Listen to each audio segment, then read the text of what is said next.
Bienvenue dans le MAG des sports qui parle aujourd'hui de la D1 et de la D2 togolaise de football. Vous le savez, en division d'élite, Semassi de Sokode est en danger avec cette défaite enregistrée lors de la 12e journée de la D1 togolaise de football. On en parle dans votre magazine des sports qui reçoit aujourd'hui Latif Yoroma, directeur de publication du Miroir Info, rédacteur en chef du site dienasport.tg.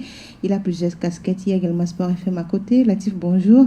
Bonjour Edwige, bonjour à tous. Vous allez bien? Ça va. Après, vous me donnez votre chemise. D'accord. Eli Atiko, directeur de programme de Radio Diena. Eli, bonjour. Bonjour Edwige, bonjour Latif et bonjour à tous les auditeurs de Radio Diena. Mais moi, à la fin, je veux un tissu de votre pain. Non, moi, je vais plutôt récupérer vos lunettes. Mais moi, je veux parce votre tissu, que c'est trop joli. comme aujourd'hui c'est le 14 février. Lunettes de jeune étudiant. Voilà, comme aujourd'hui c'est le 14 février, donc quand je me mets en lunettes comme ça change un peu le visage, donc je vais récupérer ça juste après. Voilà. Vous avez le micro rouge. Oui, 14 février. Je préfère. Et vous, la l'habit rouge. Changer, parce que moi, cette histoire d'amour, là, on ne sait même pas. Alors, le manque des sports, c'est parti.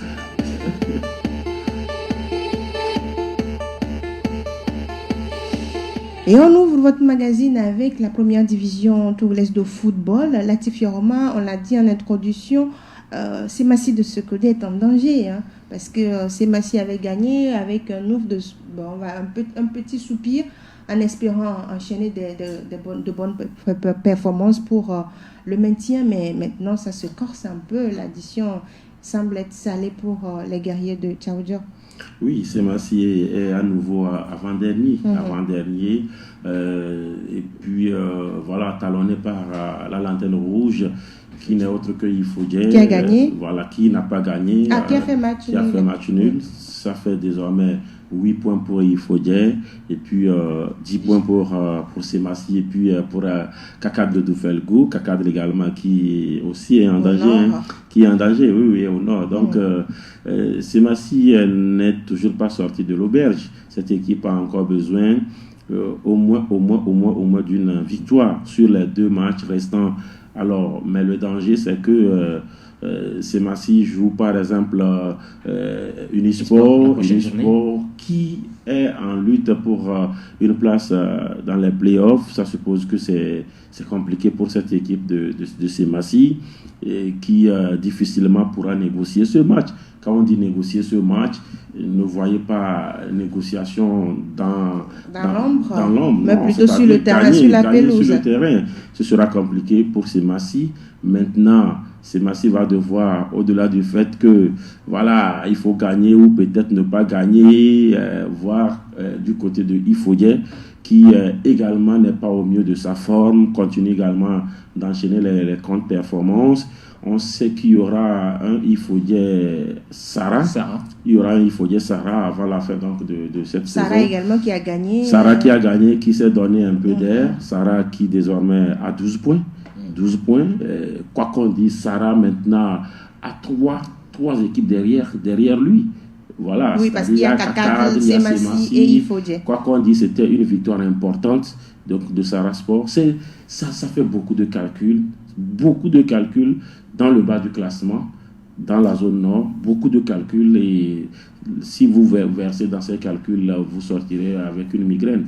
Et quand on parle de playoffs, mais plutôt là où c'est un peu compliqué, c'est par rapport à la lutte pour se maintenir, parce que oui, les playoffs pour se qualifier pour la suite de la compétition, mais en bas de tableau, Latif Yoroma l'a dit, Semassi est en difficulté. Il y a Kakadle également qui, à un moment donné, semblait déjà sur la route du maintien, mais qui se retrouve maintenant à lutter contre cette relégation, comme je le dis souvent. Il y a Ifodje aussi qui se bat.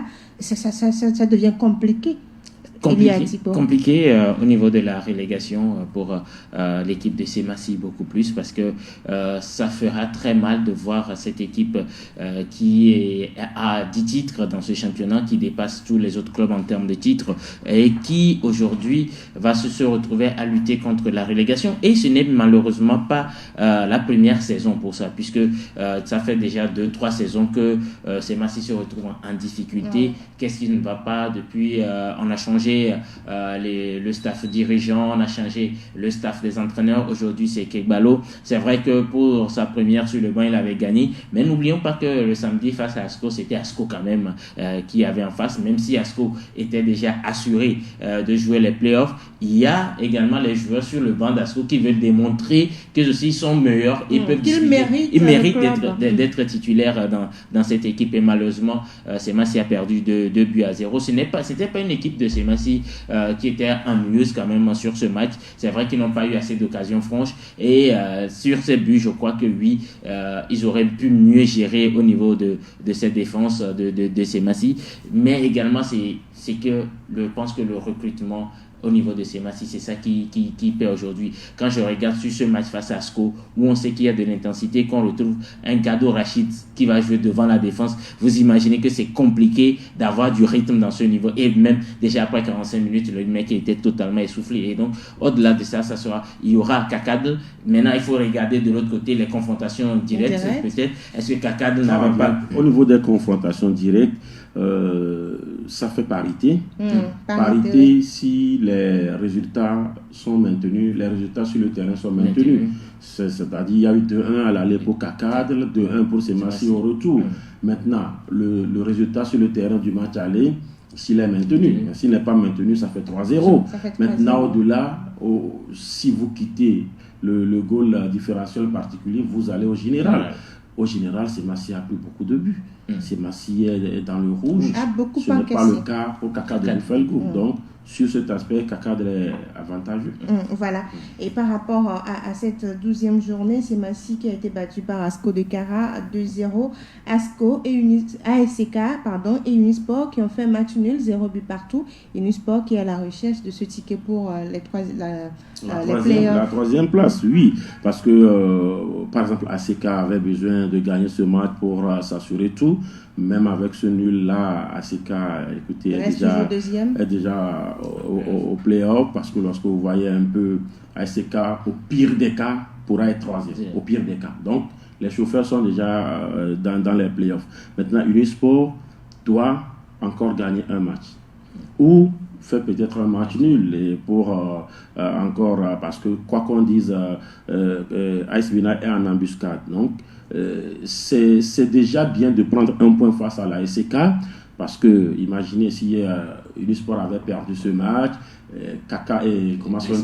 AS Bina devrait revenir un tout petit peu dans sa roue, mais là pour l'instant il y a encore 2 points de différence entre les deux. Unisport peut peut-être juste faire un match nul et puis pouvoir, même au goal différentiel particulier, passer devant cette équipe-là. Ça fait beaucoup de calculs, mais je pense que les joueurs de Colunder ont la chance quand même de finir, parce qu'ils ont déjà joué ACK, ils ont déjà joué contre Asco.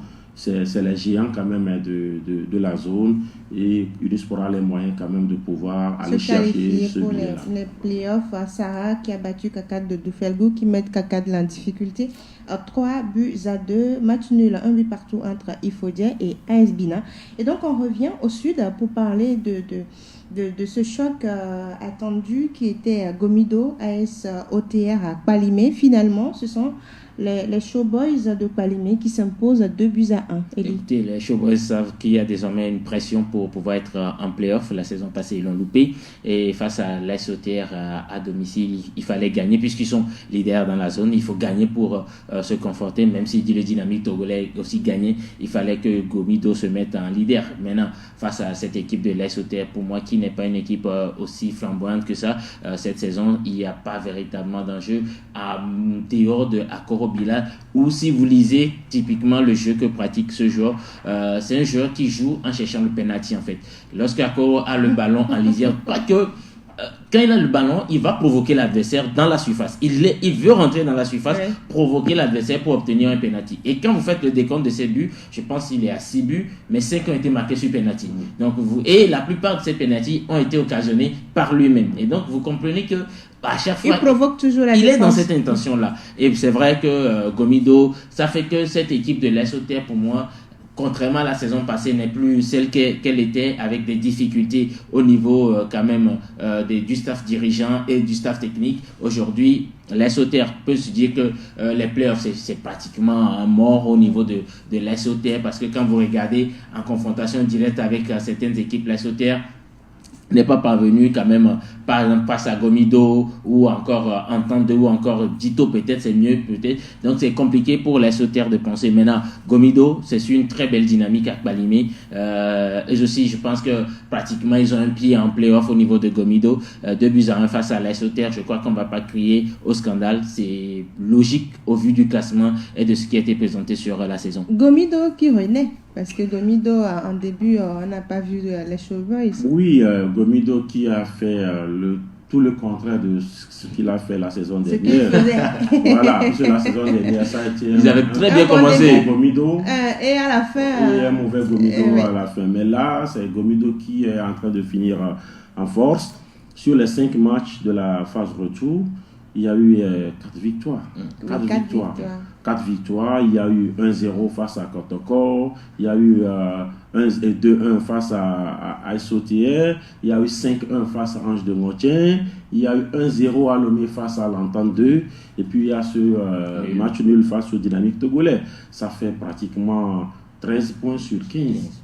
Vous voyez, c'est quand même la meilleure équipe. La preuve, ils sont leaders aujourd'hui. Ils sont passés devant cette équipe-là de Dito. Et donc, hier également, ça a été un succès renversant. Parce que Gomido a été cueilli à froid par cette équipe de l'AS Auxerre, mais s'est donné les moyens de revenir à la marque et puis de passer devant. Mathématiquement, avec 25 points, Gomido est déjà en play-off. Ils sont qualifiés, mathématiquement ils sont qualifiés. Et parce que lorsque vous voyez les calculs, même Dito joue contre l'Entente 2. C'est-à-dire lors de la journée prochaine, Dito joue contre l'Entente 2. Ça suppose qu'il y a un qui quand même sera ralenti. Donc, quoi qu'on dise, Gomido va se retrouver dans les 3 premiers pour jouer. Maintenant, les autres à aller chercher les autres places, c'est Dito, c'est Astogopor. C'est encore moins à sauter parce que la défaite hier fera tâche par rapport à cette équipe au terrain.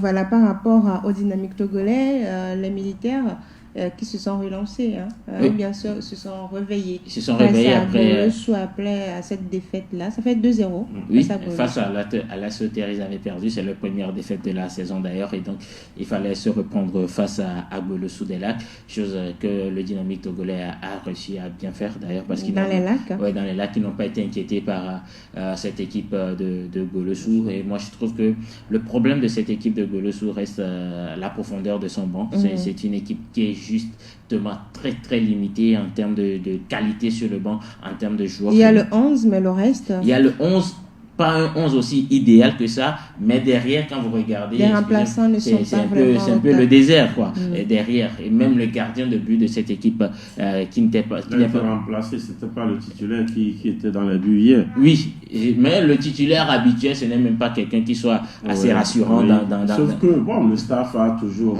fait confiance à ce gardien. Qui a été quand même le tendon d'Achille de cette équipe. Et justement, hier... plusieurs matchs. Et justement, hier également, c'est encore aller comme ça. Et je pense que du côté de Golo-Sous, c'est vrai, on veut se relancer parce qu'on n'est pas encore épargné de la relégation également du côté de Golo-Sous. Malheureusement que derrière, c'est quelques incidents entre les supporters et puis leur coach, les supporters qui voulaient en découdre avec Oloufade Adekami. Et il a fallu l'intervention de la gendarmerie pour pouvoir exfiltrer le coach de Golo-Sous. Je pense quand même à un moment donné aussi, il faut que nos coachs regardent. Écoutez, y attention avec le public. Est-ce que ça vaut la peine véritablement de vouloir jouer au héros, au Tchombri avec les muscles, que de pouvoir lui laisser et continuer? Parce que, écoutez, quand même les supporters crient et que vous leur dites en retour, moi j'ai signé pour 2 ans, vous comprenez que vous êtes là pour verser plus de l'huile sur le feu pour ces supporters. Vous provoquez les supporters. Oui, les résultats, ça ne suit pas, d'accord. Mais qu'est-ce qu'il faut faire, qu'est-ce qu'il ne faut pas faire? Derrière, on comprend, on connaît les supporters togolais, surtout pour des clubs assez identitaires. Il y a plus de la passion derrière et tout. Mais ça ne sert à rien de vouloir forcer. Peut-être il faut partir pour laisser quelqu'un d'autre faire. Partez, si derrière ça ne le suit pas, on dira Latif qui était là ou bien X était et là, c'est mieux que ce qu'on est en train de voir aujourd'hui. Mais vous savez, Oloufadi, c'est le José Mourinho du Togo. Moi, le monsieur a toujours mis des garde-fous autour de ses contrats. Oui. Il a été toujours intelligent. Oui, il a été toujours intelligent. Rarement, vous voyez Oloufadi signer 1 an. Non.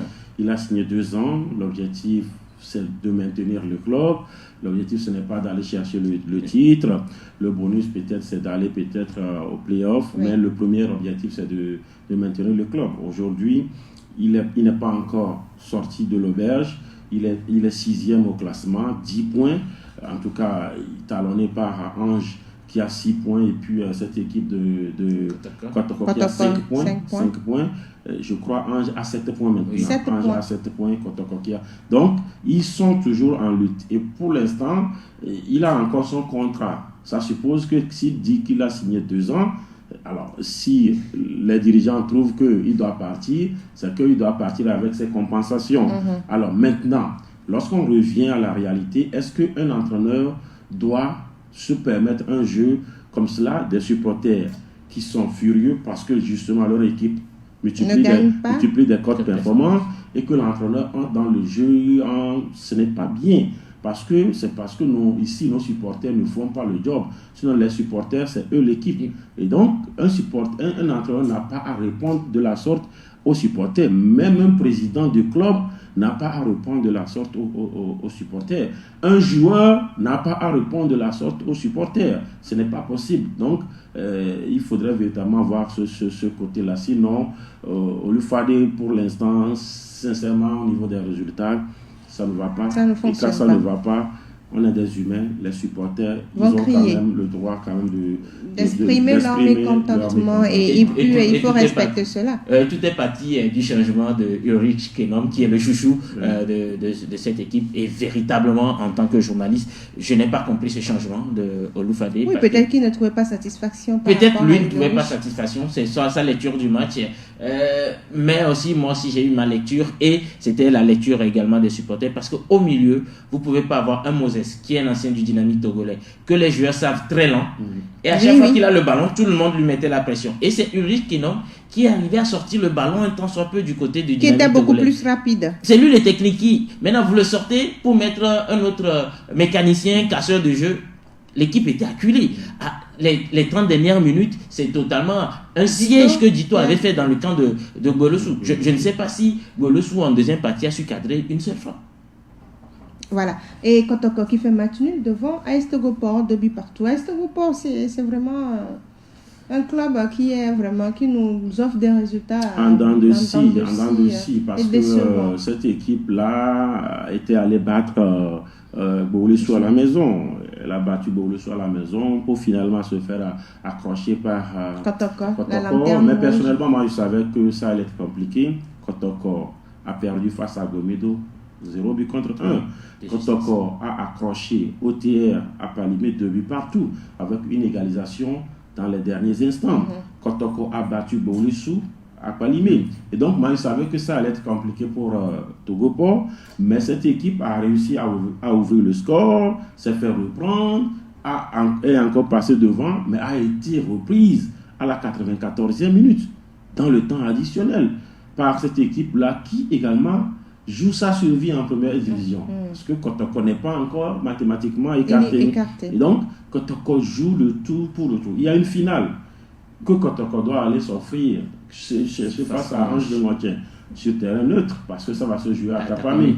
C'est une finale. Et donc, avant cette finale, il faut quand même rester dans la roue de Ange. Et aujourd'hui, ils sont dans la roue de Ange. 2 points.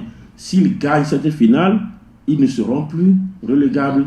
Et là, c'est plutôt 11. Voilà, donc ce point-là, ça handicape un peu Togopor, parce que Togopor aurait pu rester toujours en contact avec l'entente. Malheureusement, ils sont un tout petit peu décrochés, même si derrière, Le pire, c'est OTR qui totalement a lâché prise, n'a pas pu, puisqu'il y avait un trio qui avait 17 points en temps de Togo-Port, OTR. Aujourd'hui, l'OTR a été déclassé. C'est plutôt en temps de... Et ce qui est intéressant, c'est que la prochaine journée, ça sera un peu chaud parce que Gomido va recevoir, ou bien Togo-Port reçoit Gomido. Gomido reçoit Togo-Port et Tito reçoit l'entente 2. Et donc, vous comprenez que les gens doivent se tuer maintenant. Les 4 premiers, ça va s'affronter. Pour pouvoir choisir, parce que ça sera la 13e. Oui, peut-être cette 13e journée va décanter toute la situation, peut-être tant au niveau des relégables qu'au niveau des qualifiés pour les playoffs.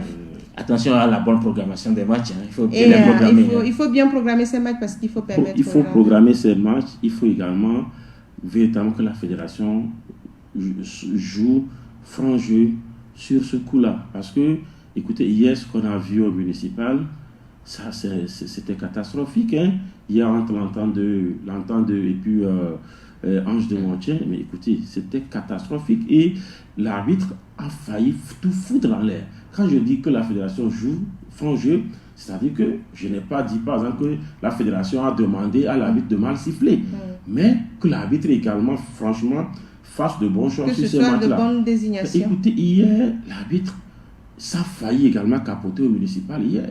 Les supporters de l'entente 2, qui depuis 2 saisons sont restés pacifiques, mais ont failli quand même perdre ce puisque hier, le jeune Donatien Yena, encore Donatien Yena, parce qu'on sait que c'était lui qui était l'artisan de ce qui s'est passé à Sokodé. Sa sanction est finie. Sa sanction est finie. C'est des sanctions. Pourquoi il y a de la fédération? C'est des sanctions qui n'ont même pas chose. On dit 2 mois. Si dans les 2 mois, il n'y a pas de match, la sanction est où? Écoutez, hier, l'entente a gagné 2-1. C'est le résultat peut-être du match, mais ce n'est pas le score de ce match-là. L'arbitre a faussé le score de ce match. Le résultat, il devrait, par rapport à ce qui s'est passé, être à l'avantage de l'entente 2. Et heureusement pour lui que le résultat a été à l'avantage. Ça serait autre chose. Écoutez, l'entente 2 ouvre le score. Un beau but. Et Ange égalise, un beau but. Derrière, l'entente 2 marque un but acrobatique, un but opportuniste, un joli but que seul l'arbitre décide d'invalider. Personne n'a rien compris. Écoutez, même les dirigeants, supporters de Ange, posez-leur la question. Ils n'ont pas compris pourquoi Yena a annulé ce but-là. Un défenseur qui protège son ballon, qui fait une retropasse, au gardien, mais qui ne protège pas. L'attaquant qui suit, qui opportuniste, il récupère la balle. Acrobatiquement, il annule le but. Tout le terrain, personne n'a rien compris. Je dis personne. Derrière, il fabrique un penalty pour l'entente 2, et c'est sur ce penalty, parce qu'il n'y a jamais eu faute. Sur le coup, il n'y a jamais eu faute. Il fabrique un penalty, et c'est sur ce penalty que l'entente 2 marque finalement le deuxième but. Vous voyez un peu, c'est-à-dire que il triche l'entente 2 et après il se rattrape, il triche Ange, mais c'est pas possible. Ce résultat, le score du match, ça aurait pu être soit 1-1, soit 3-1. En réalité, c'est comme ça. Ça devait être soit 1-1, soit 3-1. Mais là, au final, c'est 2-1. 2-1, bon, puisque tout le monde, écoutez, hier, les supporters de l'entente 2, parce qu'ils étaient furieux, ils disaient que c'est leur but, ils veulent, le penalty n'existait pas. Même les supporters de l'entente disent le penalty n'existe pas. Parce que le but était beaucoup plus important. Ce n'est pas possible. Il faut faire de bonnes désignations parce qu'on est au tournant pour les relégations, comme pour les qualifications pour les playoffs. Il faut faire de bonnes désignations, oublier la tête du client, parce qu'aujourd'hui, sinon on aura assez de ce qu'on ne veut pas, on aura sur le terrain. Voilà, on va parler maintenant de la 2e division Tourès de football qui était à sa 10e journée ce week-end. Vendredi déjà, Tambo qui a battu US Agbandi 3-1. Tambo finalement qui revient. Oui, Tambo également qui en an de 6, c'est comme Togo-Port. C'est-à-dire au retour, ils gagnent, ils perdent, ils reviennent. Ils ont perdu à la surprise générale face à la JCA. Oui. Personne n'a rien compris. Mais derrière, oui, ils ont battu US Agbandi, logiquement, là, 3-1 et il profite du fait que Espoir ne gagne pas. Et donc aujourd'hui, l'équipe de Tambo repasse devant, pas en tant que leader. Et cette équipe repasse devant, en tout cas, comment on dit, l'équipe de Espoir du Zion. C'est quand même de bonne guerre, mais je préfère que Tambo ait des difficultés déjà dans cette saison régulière que d'avoir des difficultés. Parce que la saison dernière, Tambo a trouvé tout facile, en tout cas lors de la saison régulière, pour finalement tomber dans les playoffs. Mais cette saison, Tambo a connu quand même le chaud et le froid. Et donc, elle sait, cette équipe-là, déjà à quoi s'attendre, parce que ça commence à être l'embouteillage derrière l'étoile filante. On sait que l'étoile filante est quand même à l'abri, quoi qu'on dise, un tout petit peu à l'abri. Mais quand vous voyez un peu désormais 18 points, 17 points, 15 points, ça devient compliqué. Voilà. Oui, quand on regarde un peu dans cette zone sud, on se dit ça devient compliqué, à part l'étoile filante qui semble avoir fait le maximum. Il y a derrière Tambo qui revient. Et quand on parle de Tambo, je crois que également Tambo perd aussi ses propres freins, ses propres turpitudes, parce que pour une équipe qui se prépare pendant 4 mois pour un championnat, écoutez, la préparation, c'est comme tout un championnat. Déjà, à l'entame, vous ajoutez, ils ont joué en préparation environ 14 matchs, et vous leur ajoutez les matchs du championnat. L'équipe est déjà fatiguée avant le terme de la saison. C'est bien vrai qu'il faut se lever tôt pour se préparer, mais on n'exagère pas également dans cette préparation. Et aujourd'hui, Tambo ne peut que s'en prendre à lui-même, parce que ces joueurs sont assez fatigués, et la profondeur de banc, c'est là où également ça compte. De l'autre côté, il y a notre équipe, l'équipe de notre village, Dabibo, qui revient également. Qui a battu Maranatha 2-0. Qui est en train d'envoyer peut-être une très belle progression, parce que cette équipe, à la phase aller, n'était pas aussi très bien classée, qui revient et qui n'a pas encore dit son dernier mot dans ces playoffs, parce que je crois qu'il reste 4 journées encore au niveau. 4 journées au niveau de la deuxième division, et les playoffs entre Tambo, entre Espoir, entre Arabia et même la JCA, ça va s'annoncer très dur. C'est vrai que l'étoile filante semble avoir peut-être pris le dessus en se mettant à l'abri. 6 points de différence entre lui et le deuxième. Donc en tout cas, sur le prochain match, une autre victoire peut-être, et c'est garanti pour eux, parce que voilà, ils n'ont pas encore perdu d'ailleurs, et donc forcément un goal à average particulier face au poursuivant, l'étoile filante va mieux passer. Mais on parle de Maranatha, malheureusement, qui est bon dernier à 1 point d'Agbandi. Je pense Maranatha 5 points, Agbandi 6 points. Et 2 points, je crois. 2 points. Mais aujourd'hui, Maranatha a toutes les chances de se maintenir. Oui. Si Maranatha dispute correctement ces 4 journées restantes. Oui, puisque on a vu cette équipe qui n'a toujours pas gagné, mais qui a réussi quand même à faire 4 matchs nuls. Et quand cette équipe va commencer à gagner, puisque Agbandi a eu la chance de gagner un match, et puis aligner des matchs nuls, le jour où Maranatha va gagner un seul match ou 2 matchs, vous allez voir qu'il fera un bond en avant. Et donc, si Maranatha tient en échec, par exemple, l'étoile filante, allez-y comprendre. Il y a eu un but partout. Et puis derrière, cette équipe-là également a eu à faire des bons résultats à Lomé. Ici, face à des équipes, il y a eu un but partout, il y a eu match nul. Ce n'est pas fini ce championnat. Et Maranatha peut à tout moment revenir. La déception, c'est Agaza de Lomé. Agaza qui a été battu par la JCA 1-0. Agaza qui ne sera plus compté parmi... En aller-retour. Agaza qui, pourtant, a fait des recrutements pour la phase retour. Lorsque vous voyez un peu, j'ai suivi cette équipe-là à Kbalimi, entre Tambo et Agaza.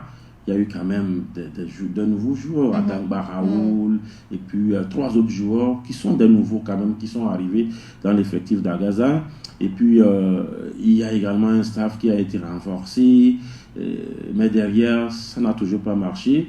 Il y a eu une défaite à Kbalimi, il y a eu un match nul face à Espoir, et puis il y a eu une défaite encore face à la JCA. Donc sur 3 matchs, Agaza n'a eu qu'un seul point.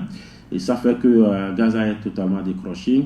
Aujourd'hui, de façon sérieuse, il faut se dire que Agaza ne joue plus que pour le maintien. Parce que lorsque vous voyez un peu la distance, ceux qui sont devant, à Gaza, c'est cuit, quoi. Maintenant, qu'est-ce qui ne va pas? Parce que à Gaza, ce n'est pas... Moi, j'ai vu à Gaza jouer face à Tambo, ils ont très mal joué. Mais derrière, face à la JC, à Gaza, il était là. À Gaza, première partie, à Gaza pourrait marquer 2 ou 3 buts. 2 ou 3-0, première partie. Mais rien. Derrière, sur une frappe, un coup franc dévié par le mur, c'est un but. C'est un ballon anodin, c'est un but, quoi. Et donc, à Gaza, personne ne comprend rien. Mais sur ce dernier match, on n'a pas vu Yenké. Selon nos informations, Yenké serait écarté. Alors, c'est Agbogliama qui a coaché, mais on apprend que Amenito devrait quand même succéder à Yenké. Bon, ça reste quand même des informations à vérifier, puisqu'on sait que Amenito actuellement est avec les féminins, l'équipe nationale féminine. Le championnat se poursuit. Alors, si on prend Amenito et que sur 1-2 matchs, il ne pourra pas être avec l'équipe, je ne vois pas la pertinence.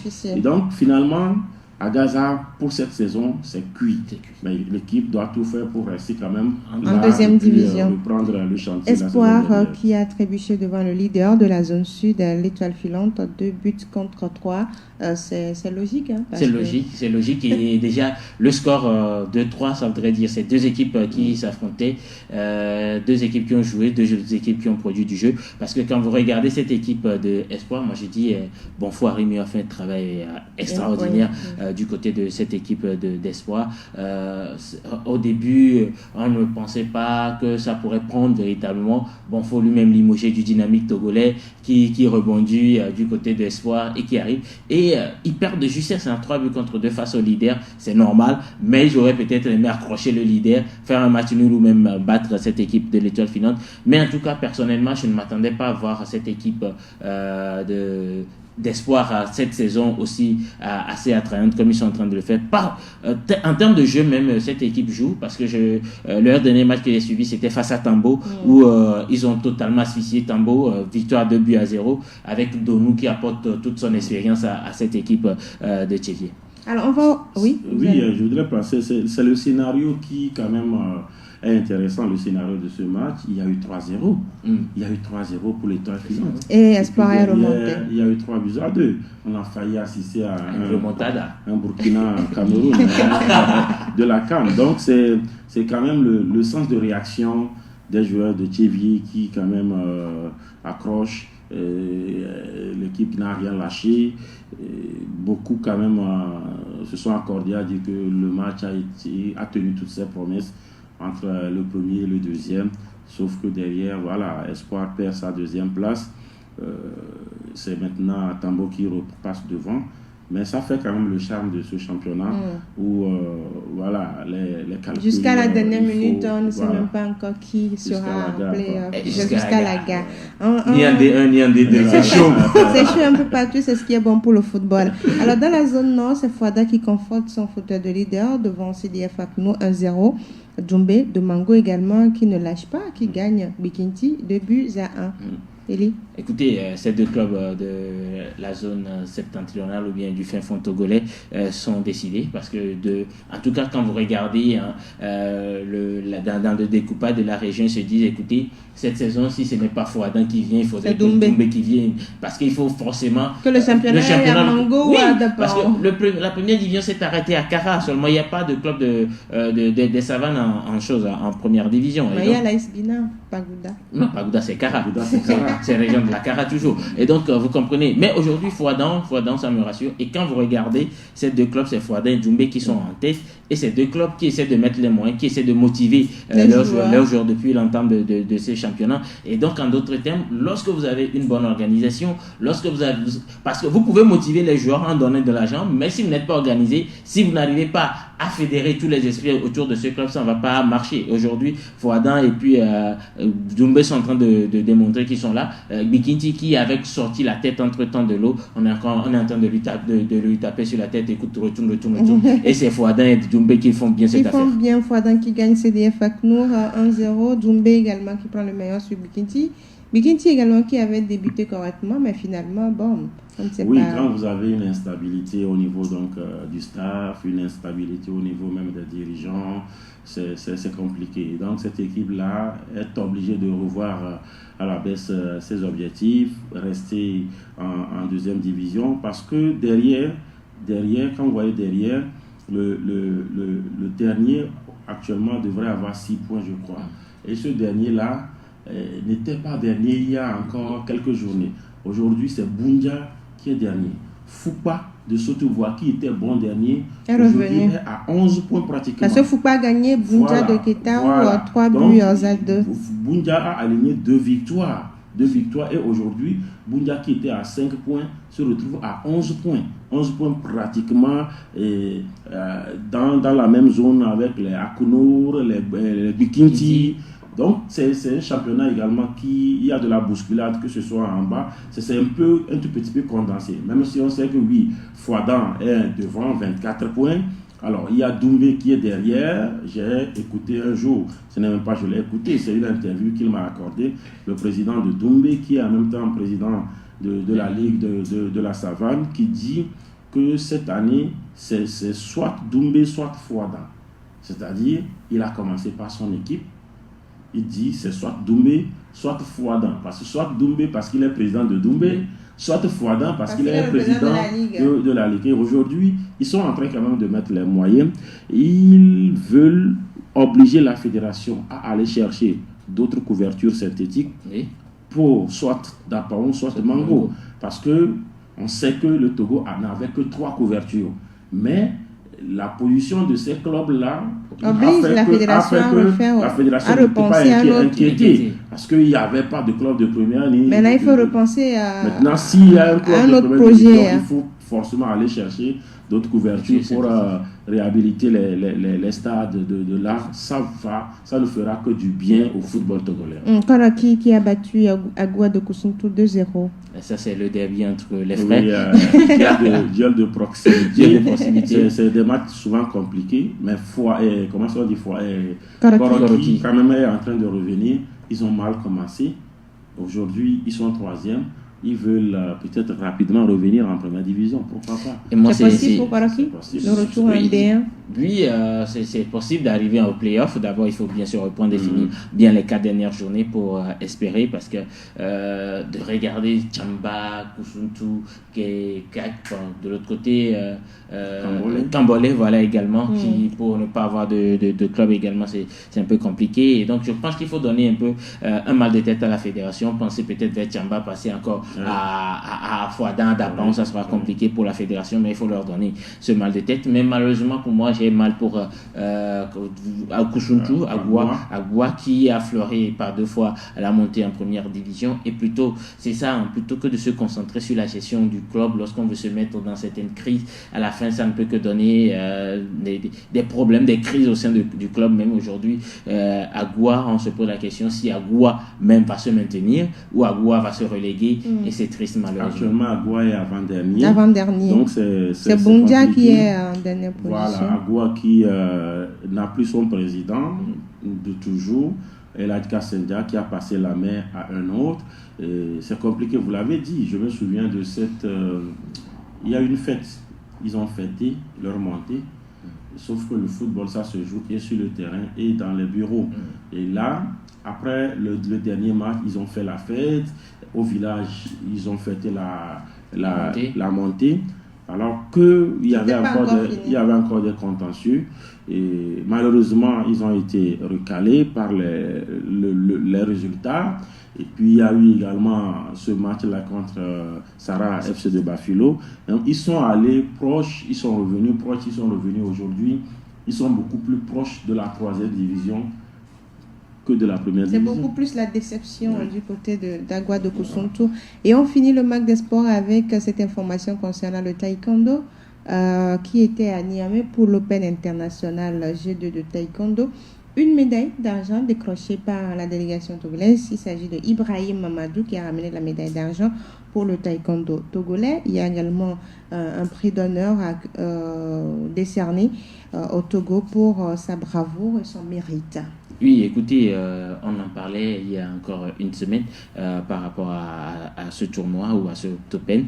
On se disait c'est l'Open où il y a de grands qui seront là, des champions d'Afrique, des gens qui ont des médailles, qui sont des médaillés olympiques, et que nous, pendant 2 ans, on a arrêté de travailler au Togo et le Togo y est allé pas forcément pour chercher une médaille, mais pour pouvoir côtoyer ces grands noms. Revenir avec une médaille d'argent, c'est déjà un pas, c'est-à-dire finir deuxième. Et donc c'est assez intéressant, même si sur les 4 athlètes qu'il y a eu, il n'y a que cette médaille. Je crois que le Togo a fait fort à l'Open de Niamey qui regroupe des médaillés olympiques et des médaillés africains. Je crois que c'est de belles guerres. Pour la reprise, il fallait reprendre et il faudrait que le président Franck Cloutier pense encore plus à d'autres compétitions. Je pense que si on était plus en compétition, le Togo il y aura beaucoup plus de résultats à Niamey. Latif?